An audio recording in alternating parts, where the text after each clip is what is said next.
Earlier this year, I planted 8 varieties of dwarf tomatoes. Today, I'll give you a report card. Basically, let you know how they did in the various categories that I evaluated them against. The first one being taste, of course.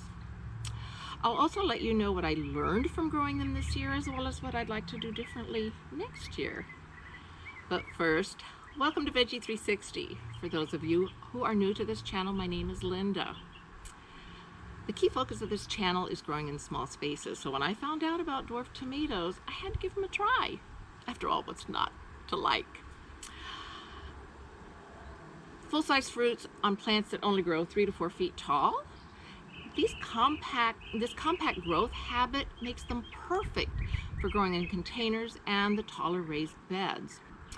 If you're not familiar with dwarf tomatoes, I have included a link to a video that I did earlier this year, I guess the end of May, in which I talk about this new class of, it's a relatively new class of tomatoes, how to plant them and then how to care for them. Check it out. Here are the 8 varieties that I planted this year, starting with Maralinga on the left, Dwarf Mocha's Cherry in the center, and Dwarf Oriole on the right. Rosella Crimson is on the left and Dwarf Tanager on the right. Dwarf Mocha's Plum is in the center, looking pretty scrawny because it succumbed to early blight. It's very susceptible to that, which is a problem this year. We ended up having to pull this plant shortly after this picture was taken. Sweet Scarlet Dwarf is on the right, and Adelaide Festival rounding out with the 8th variety. So let's talk about how these tomatoes did this year, of course, starting with the fruit. Being a foodie and a sensory evaluation professional, I evaluated the fruit for the various components of flavor. The first component being overall flavor strength or flavor intensity. Now this varied from a more mild flavor to a very intense flavor in these 8 different varieties. I also looked at the level of complexity, from a low level of complexity to a very interesting, very complex flavor profile that had a lot of underlying flavor notes floating around. I also looked at the sweet-sour balance because this is important. People have different preferences based on the level of sweetness versus sourness. Some people like it more sweet, whereas other people like a more sour, more tart tomato flavor. As regard to the flavor strength, some people like a bolder, more complex flavor in their tomato, whereas others like a milder, less complex flavor. For me and my family, the winner for the flavor category is Tanager. Oh my goodness, this had a wonderful flavor. It was intense without being overwhelming. A very complex flavor that was very interesting. The flavor was dynamic because when you first bite into it, it's very sweet, but then as you chew it, the sourness builds. So it's initially very sweet, but it finishes sour. So I thought that made it really interesting, but Tanager was our favorite. For the other categories, the best for growing in containers, hands down, Dwarf Mocha's Cherry. This plant was, I would almost call it petite. It was very compact, especially compared to the other dwarf tomatoes, but very prolific, loaded with a lot of large cherry tomatoes. For taller raised beds, this was a 5-way tie based on yield, flavor, and plant size. The 5 winners of this category: Adelaide Festival, Maralinga, Sweet Scarlet Dwarf, Rosella Crimson, and Oriole. The best for yield, Tanager. So for the different categories, Tanager won 2 of the categories. They all did well, but definitely Tanager is one that we will be planting a lot of next year. For more details on each of these 8 varieties, let's start with Dwarf Mocha's cherry. This is an early season variety producing large cherry tomatoes that are red with dark tops. The dark purple tops turn almost black when the fruit are exposed to direct sunlight as they mature. I did pick up some slight texture differences among these 8 varieties, primarily in firmness and juiciness, but I think the more compelling, more interesting story is in the flavor differences that I saw. So as I go through each of these 8, I'm going to be focusing on flavor.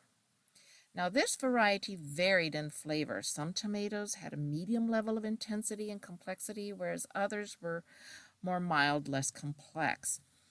It is low sweet, more sour.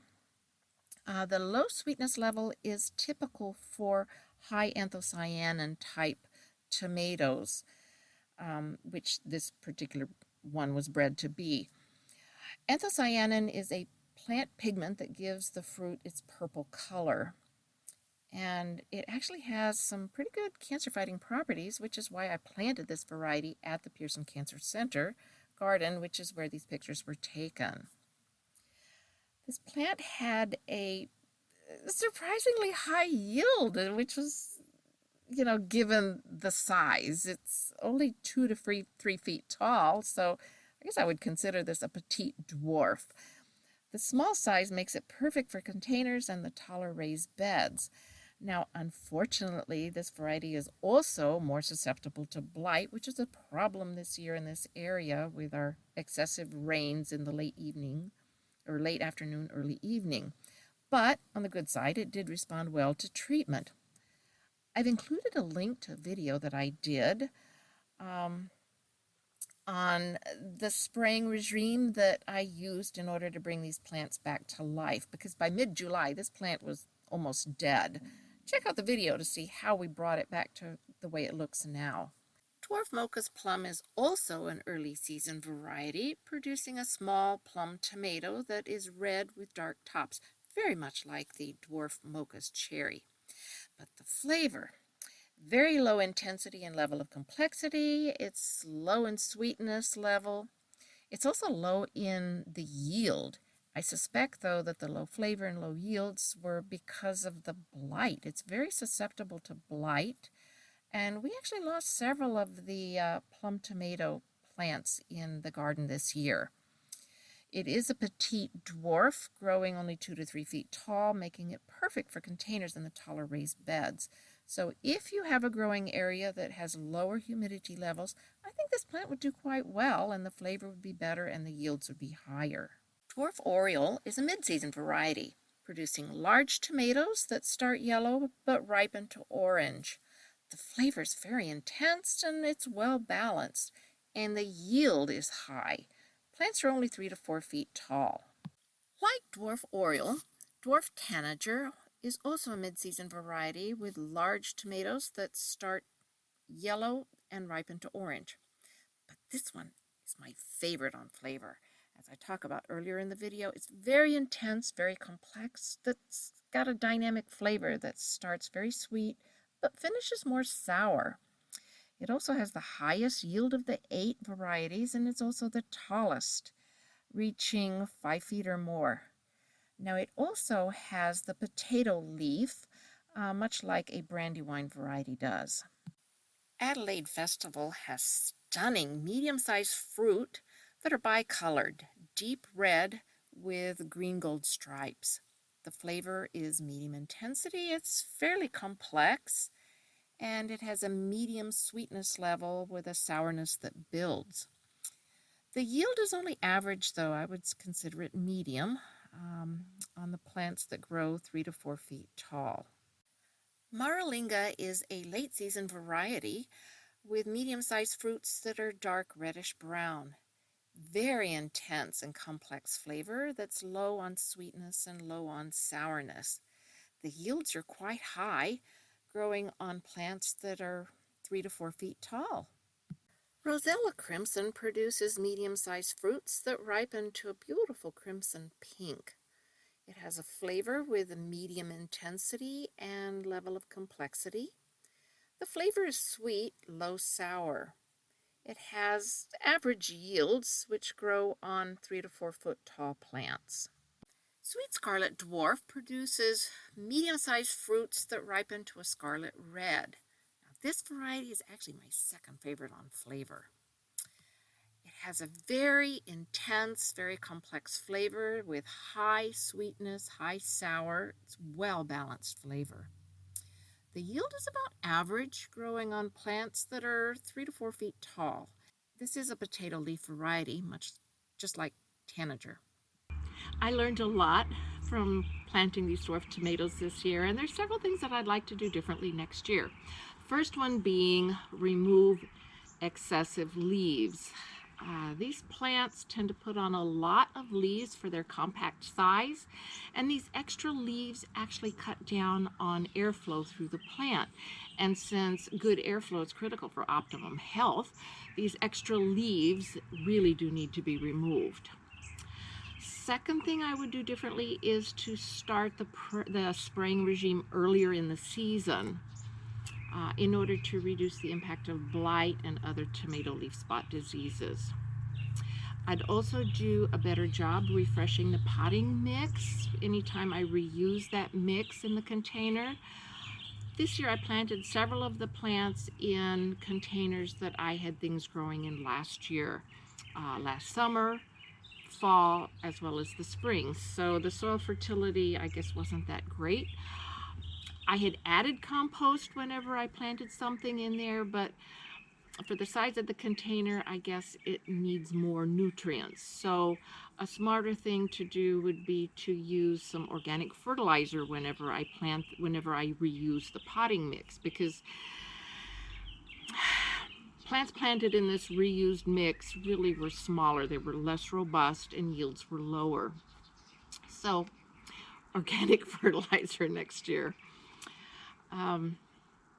Next year, I'm also going to add 2 new varieties to this mix. I'll keep these 8, but I'm also going to add Dwarf Sweet Sue and Rosella Purple. I've read a lot of reviews on these varieties, and I'm really excited about trying them next year. If you'd like to learn more about growing dwarf tomatoes, I'd encourage you to read Craig LaHoyer's book, Epic Tomatoes. I've included a link to that book in the description below. I've also included a link to Victory Seeds, which is where I ordered my seeds this year. They've got the best selection of dwarf tomatoes, and the seeds are high quality. If you learned something today and enjoyed this video, hit the subscribe button so you don't miss out on any future videos. Thank you for watching. Bye-bye now.